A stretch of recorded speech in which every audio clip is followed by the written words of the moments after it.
A casino table, yeah.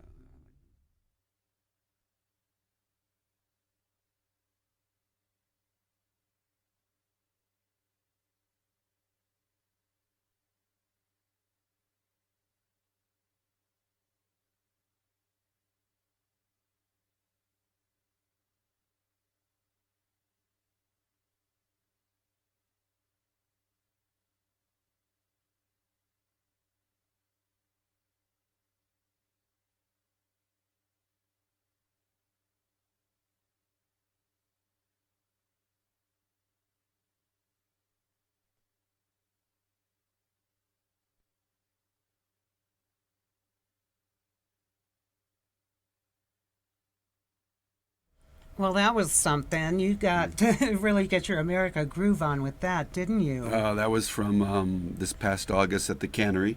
Oh, You it know, looked like you were on some big London stage or something. it's a big stage. It's a big room, and I was in my element. Absolutely, and it Yeah, yeah. shows. How do you get the energy up for these performances? It's, because it does take a lot of energy. By the way, we have a viewer who just tuned in and asked who my guest was. It's Neil Diamond, or the next best thing too. Yeah, this is. That's putting a lot of pressure. I know, a little there's bit of pressure. there's a legal suit there somewhere. No, I said the next best thing Okay. too. So I'm here with Rob Garrett, and we just saw a little clip of one of his performances at the Canneries. So yeah, you did America, and that's one of your favorite songs. It is, and one of the public's favorite songs. Absolutely. Too. It's very uplifting. It's one of our patriotic themes that's uplifting and makes you want to jump out of your chair and wave the flag. Right. I wonder Absolutely. what inspired Neil to write that song. I can answer that question. Please do. I tell the audience during my show exactly what inspired him because there are people that wonder if it's a political song. Neil Diamond's Coming to America, and it is not a political song. It's simple. He wrote it.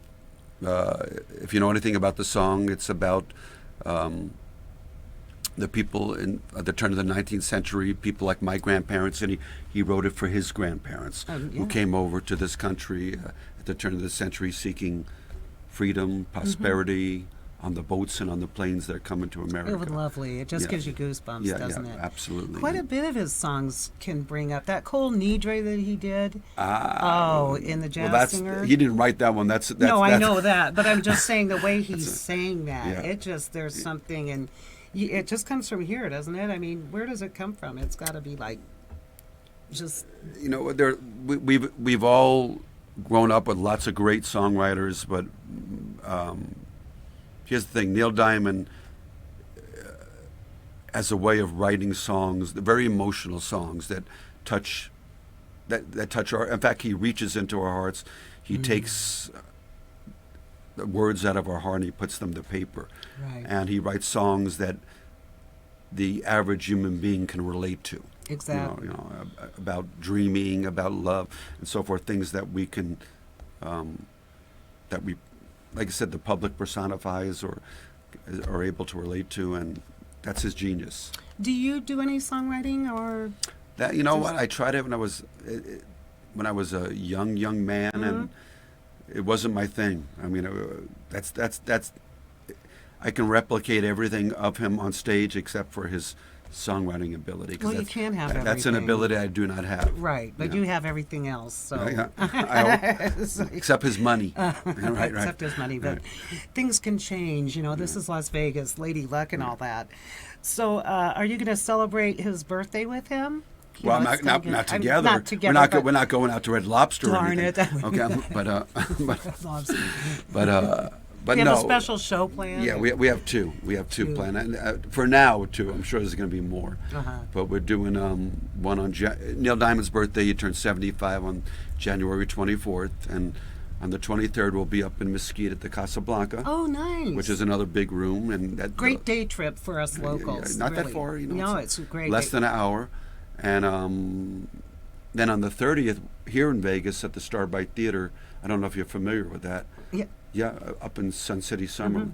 Yeah, that's a very popular spot. Yeah, that'll be like my 4th year there, and my 3rd year at the Casablanca.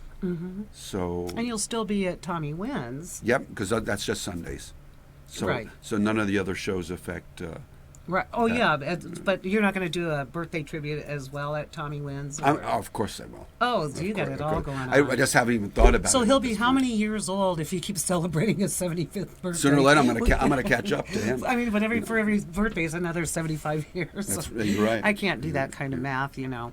You emulate him so well, and I know this is something with tribute artists that he's got to admire you, and I know that he's, you know, aware of you, and we He's already very aware of me. lightly touched on that. Yeah. But how do you know that? I know that because on many occasions I've used his drummer's a pretty famous guy. Uh-huh. His drummer's named Ron Tutt. Okay. That might not strike a chord to you. Ron Tutt was Elvis's drummer from 69 to 70, all the concert years. Wow. And then he became Elvis's drummer in 81. Oh. Ron Tutt's daughter's been in my shows as one of my backup singers many, many times. Wonderful. And I've got to meet him, and he let Neil know.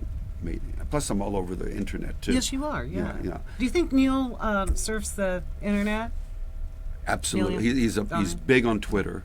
Uh-huh. He loves Twitter. That's amazing. Yeah, he loves Twitter. It is. And during his recent concert, he was, like I said, he just got off a world tour last year.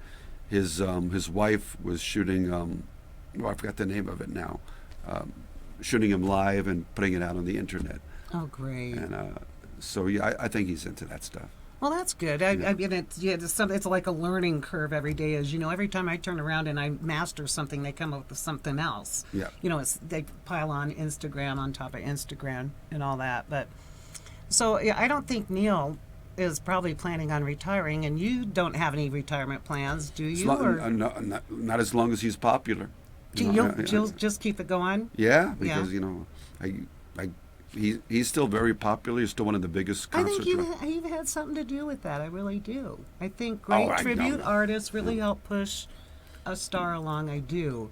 You keep him alive, you know, for all of us. Not everybody. I would can- like to think that, but he's such an icon, and we don't have that many icons left when you think about it. I mean, That's true. You know, musical icons. Right. We have obviously we have a ton of movie icons, but Living icons. Right, I mean, right. there are a lot of Sinatra Elvis is gone, covers. Sinatra's gone. Right. We have Neil. You know, Right. and speaking of those three, I also produce and write a show called American Trilogy, Oh, great. which is going to the Cannery. It's been at the South Point already. It's going to the Cannery on the 12th and 13th of February. And that the trilogy being. Three different guys, altogether: Frank Sinatra, Elvis, and Neil Diamond. Again, another Rat Pack. Like I was saying earlier, Sinatra didn't own the whole Rat Pack. thing, but- Right. It's not a Rat Pack because those three guys clowned around, and this is a serious show that all three of them are on stage together doing a concert to give back thanks to this country that's propelled them into iconic status and given them quite a bit of success. I think that's lovely. That Yeah. really, it was, and that's your It's grandchild? yeah, it's So- my baby. And you're producing it, directing it? And Yeah, it's been around town for 2 years already. But because there's three of us, we have to coincide with our schedules, synchronize our schedules, so we can get together and do this. It's a scripted Right. show too. Wow. Yeah. Yeah. That's a lot of dedication and work, and I think that's very appreciative of you to think of, you know, giving back. Again, you're giving back to the people. Well, it made putting all sense. three of them under. It made sense because those are the three biggest American-related musical icons and that you can think of. you know, Yeah, when and it that comes- fits my generation. I mean, you know, I'm not so into the new stuff as much as I guess I can't even like Justin Bieber and stuff like that.